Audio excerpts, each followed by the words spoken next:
So, I have a hypothesis. People who have been defending Israel all the time, in the face of war crime after war crime after war crime, they keep reiterating the same points. Israel is not trying to target civilians, Israel is only targeting Hamas. They're not committing an ethnic cleansing, they just want to get Hamas. You can cite the numbers of how many children are factually dead in Gaza, and they will ignore it and keep reiterating the same points. And when it doesn't work, they resort to calling you an anti-Semite. They say, "Oh, you're anti-Semitic." Why? Well, because you're only criticizing Israel. You're not criticizing Hamas. Here's a problem with that. It's the easiest thing in the world to do, to criticize Hamas. It's easy for me to criticize terror, guerrilla, small-scale style terror. Hamas kills 12,000 people. Hamas killed 12,000 people. That's easy to admit. Of course they did. When did I ever deny that Hamas killed 12,000 people? They murdered people. They killed people. And these same people follow you into a spiral when you continue to push them on the issue of genocide and apartheid that Israel is committing. Israel has been committing apartheid for literally decades. Israel has been in Palestine, being a military occupier of Palestine since 1948, since the official recognized state of Israel that our president recognized on May 14th, 1948, and on May 15th, 1948, the very next day after Israel was formally declared, the Nakba occurs. Thousands of Arabs are killed. Arabs, sure, attacked Jews, but these Jews happen to be military occupiers, happen to be encroaching on territory where people were already living. Of course, people who happen to be Arabs, because Arabs live in that part of the world, are going to attack Jews, because Jews happen to be people right now and back then who were taking someone else's land. Now, here's what these people, the specific type of people I'm talking about, what they do. They call you an anti-Semite. You are an anti-Semite. Why am I an anti-Semite? You're not criticizing Arab or Islamic terror. You're only criticizing the Jews. Why is it always the Jews you're going after? I'm not going after the Jews. These Jews, yes. For years I have been criticizing my government, regardless of whether or not someone is black, white, Asian. I don't care. If you're a corrupt piece of garbage, doing corrupt things for money, for power, doing things that get other people killed for money and power, you're a piece of garbage, and I will call you such. It just so happens that within the last few months, a lot of people happen to learn a lot about Israel and the history of Palestine. I was criticizing Israel back in 2015. 2015, when I first heard about the white phosphorus attacks, when I first saw with my lying eyes the charred remains of infant babies, of toddlers, after Israel dropped white phosphorus over Gaza. They melted children. I was disgusted. It was abhorrent. It was absolutely unfathomable to me that another government would do that to someone's child, a baby. But I saw it. And what did Israel say? We were defending ourselves. And it's another trope. We're defending ourselves. We're perpetual victims. And that's what people do. They call you an anti-Semite because you criticize Israel's war crimes. That they are war crimes. You criticize Israel's war crimes. You may or may not share memes about the war and about the war crimes. People want to call you an anti-Semite. But my hypothesis, and I think this hypothesis is very true, conjecture, but these people who call you an anti-Semite every time you criticize Israel, for every child they murder, for every war crime they commit, people who call you an anti-Semite, these people are afraid to death and have been for years, and surrounded by a conservative, mainly white, conservative culture in America, have been terrified of the charge of anti-Semitism. So what do? They project that charge onto you. There's no way that anybody ever on Facebook or on any social media, really, who sees you criticizing Israel and want to call you an anti-Semite, there's no way they could have ever been anti-Semitic at any point in their life. No way could they ever hate Jews. Could they ever look something up and see, something that makes them think one thing or another about an entire ethnic group or religious group of people and be anti-Semitic? No way. No way could they ever talk about something around a Thanksgiving dinner table and then be called anti-Semitic. No way ever. The Holocaust happened. I don't ever want to be considered anti-Semitic. I mean, that's about the worst thing you can be, right? It's almost worse than being a child raping murderer, is being an anti-Semite.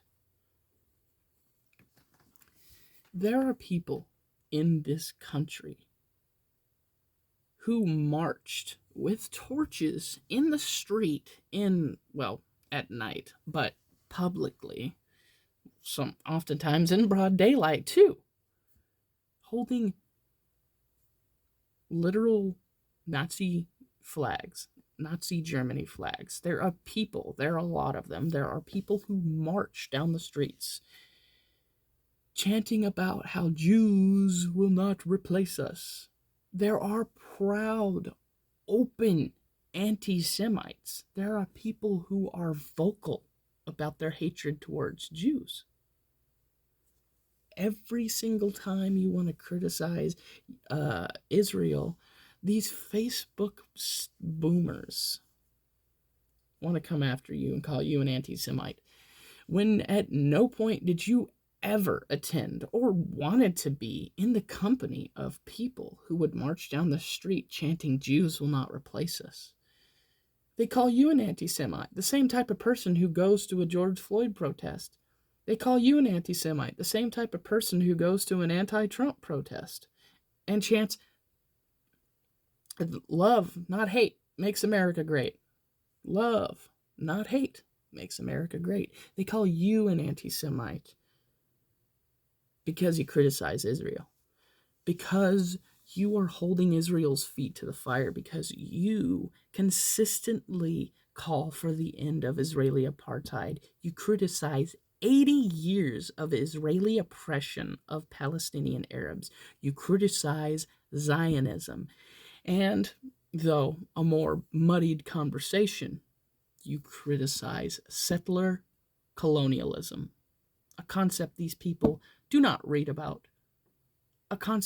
Zionism is not even a concept these people read about. And every time you try to educate them about Zionism, you share links, you can share articles, you can share YouTube videos where they don't even have to use their eyes and read. All they can do is resort to saying, I'm not going to watch your woke-tard garbage, your leftist, liberal, gross fucking, your woke-tard media. I'm not going to watch the media you watch. They say you need to go back to school and educate yourself. You don't know anything about history, even though you clearly do, and you can even cite articles again for these people to read. You can cite videos for these people to watch, educational videos. And what do? They refuse to look at it. They refuse to read it. They refuse to watch it. And they just keep reiterating the same points and calling you an anti-Semite. And they call you an anti-Semite because they are terrified that if they criticize Israel, they will get called an anti-Semite. So they just they just beat you to the punch. That's what they're trying to do. You ask me, it's the people calling everyone who is criticizing Israel, these are actually the anti-Semitic people. It is anti-Semitic not only to say that Jews are just incapable of committing terrorism, incapable of committing war crimes, because the Holocaust happened. Yes, a wrong was done onto an entire ethnic group of people. And not just an ethnic group, like Nazi Germany murdered gay people. If you were a gay person, if you were genderqueer, you were murdered by Nazi Germany. They had special, not just the Star of David, they pinned other symbols on you too. Undesirables. Useless eaters, they were called. The useless eaters were the disabled. They would sterilize. They would euthanize. It was systemic. It was so political. It was so normalized. It was a normalization of atrocity. It was a political normalization of atrocity. And not because they were socialists. Not because and Russia killed their own Jews. All right, Russia killed Jews. Russia was communist. But they didn't kill Jews because they were communists. They didn't oppress people because they were communists. Nazi Germany didn't oppress people because they were socialist. Separating these economic systems to bigotry, ideology, separating those two.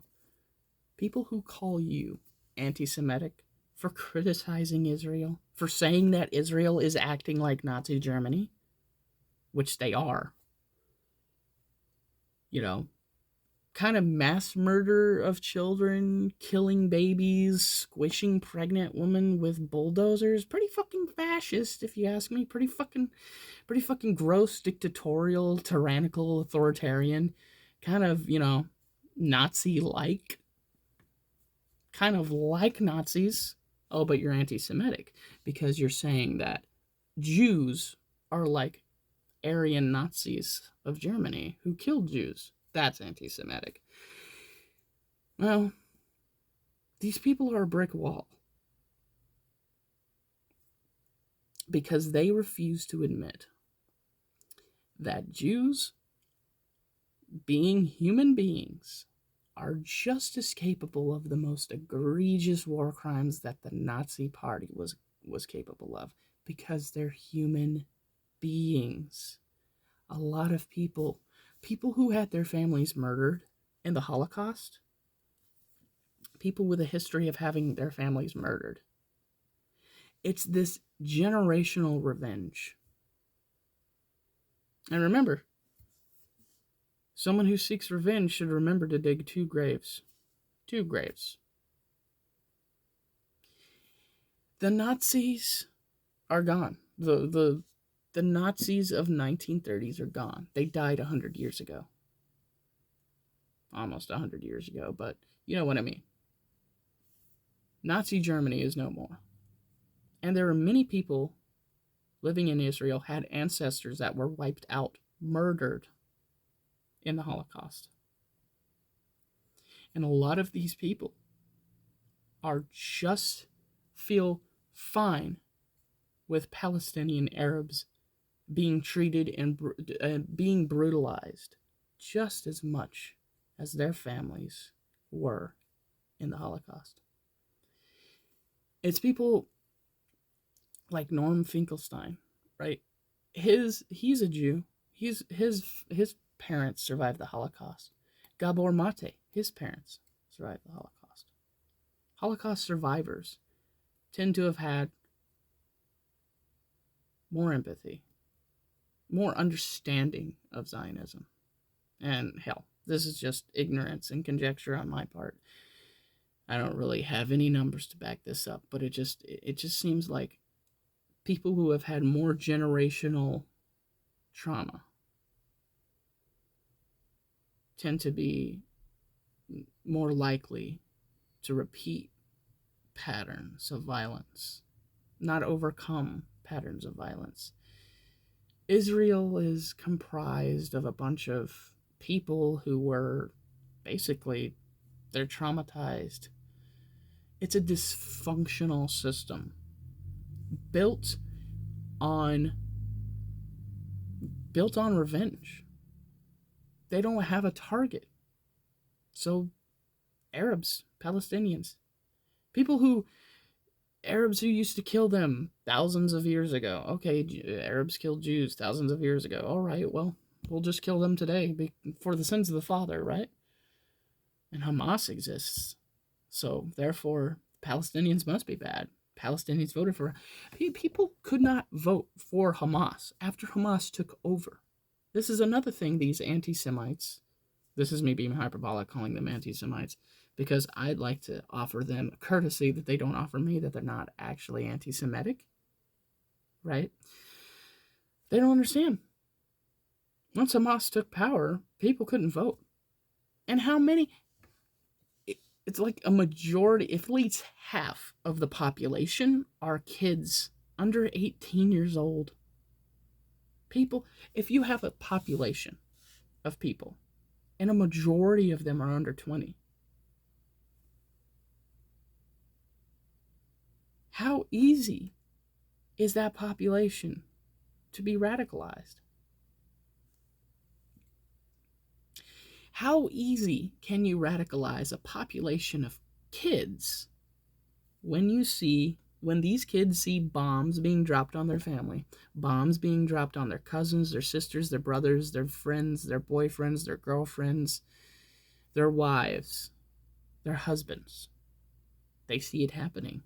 They know it happens. They witness it. They hear it. Gaza isn't that big. Israel is the size of New Jersey.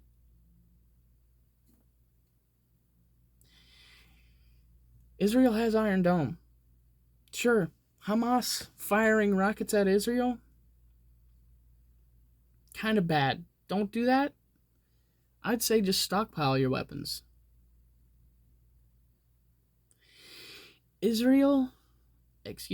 Hamas is a violent outburst of rage building up over military occupation. Israel being a military occupier. You can't say that Israel pulling soldiers out of Gaza, a walled city, mind you, with armed security cameras, pointing guns, allocating men, women, and children. No one is allowed to leave. No one is allowed to come in to Gaza without Israel's express written permission, right?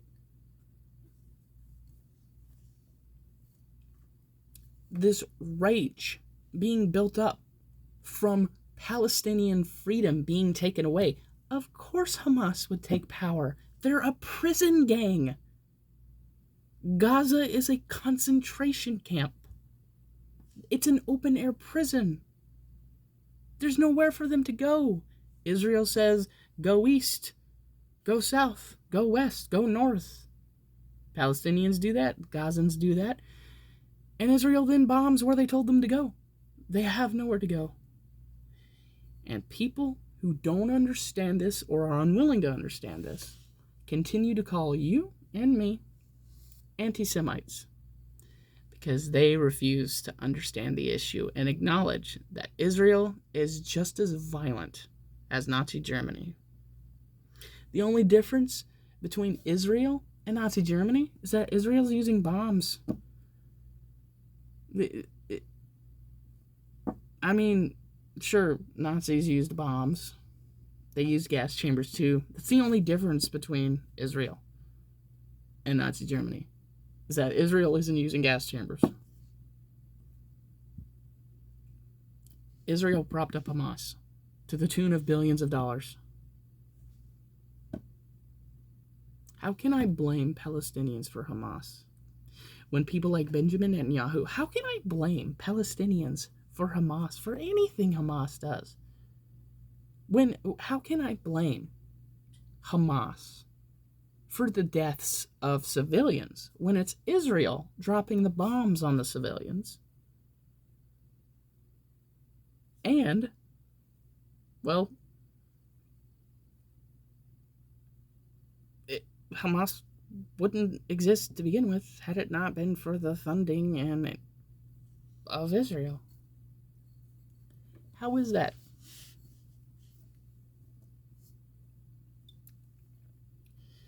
Just remember, you're not anti-Semitic. I know. It sucks getting called anti-Semitic by these ignoramuses. But keep flying your flags. Keep your bumper stickers, wear your shirts, do your hashtags, do your Facebook posts, your Reddit posts, whatever you have to do. Make people aware of Zionism. Make people aware of settler colonialism, though that is a more difficult conversation to talk about. But always make sure to reiterate, it is Israel dropping these bombs on Gaza, not Hamas. The people who want you to be an anti-Semite, people who are afraid themselves of being anti-Semites, so they go so far as to justify everything Jewish terrorists do and call you an anti-Semite. These people refuse to acknowledge that it is Israel dropping bombs on Gaza, not Hamas. They want to blame Hamas for Israel dropping bombs on them. And they have another mental gymnastic where they basically say, well, Israel lets people know that they're going to bomb their house. How do they do that? Oh, well, they explode bombs above their houses. Is that meant to let the nice Palestinian child, afraid, cowering in a corner, bloody and broken, to let them know, hey, that they need to leave the house? Or is it designed to terrify them? Israel is a terrorist organization. It is a terrorist state. Sure, it has Jews in it. That doesn't fucking matter. It's terrorists. They're terrorists. Majority terrorists. And I feel bad for even the Orthodox Jews living in Israel who see what their government is doing and is completely against it. They are getting beaten in the streets. Jews beating Jews. Jews killing Jews. Jews brutalizing other Jews. Because they don't want other Jews to brutalize the Arabs the way that, Jews were kind of brutalized themselves in the past. They don't want people to hate Jews. They don't want to make Jews less safe. They don't want Jews to hurt other people the way they were hurt. They get brutalized by the authority in Israel because Israel is a Zionist terrorist organization built on the promise of the belief of a promised land.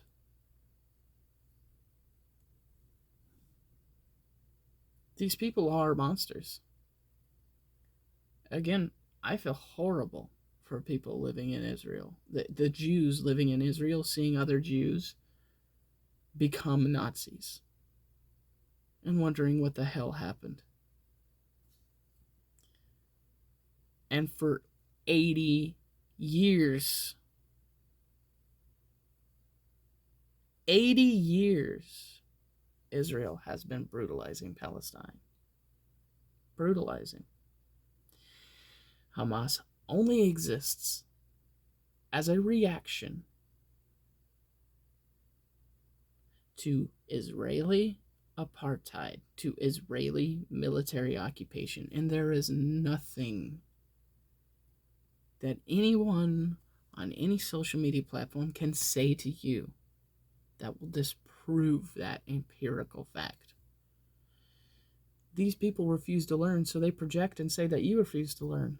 Everything they say to you is a projection of their own inadequacy, their own unwillingness to learn, their own insecurity of unawareness, their own lack of knowledge, their own avoidance of wisdom for fear of being anti-Semitic themselves.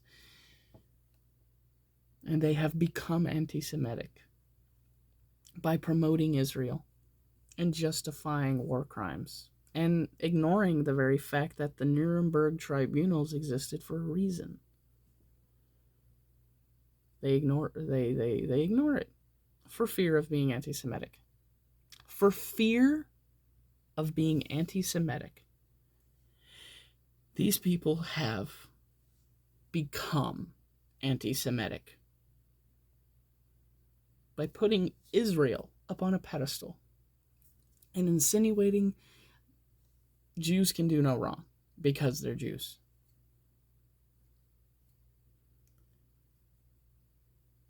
It is definitely the Twilight Zone we're living in. And I wish I had, a positive note to end on. Consider this the positive note. Every time you criticize Israel and you acknowledge the apartheid and you acknowledge the genocide and you acknowledge the starvation and you acknowledge the fact that Israel has murdered journalists and murdered health staff and bulldozed hospitals, and bombed schools, and massacred over 12,000 children. Every time you acknowledge that and you get called anti-Semitic, you're on the right side of history and you're doing something good. Remember that.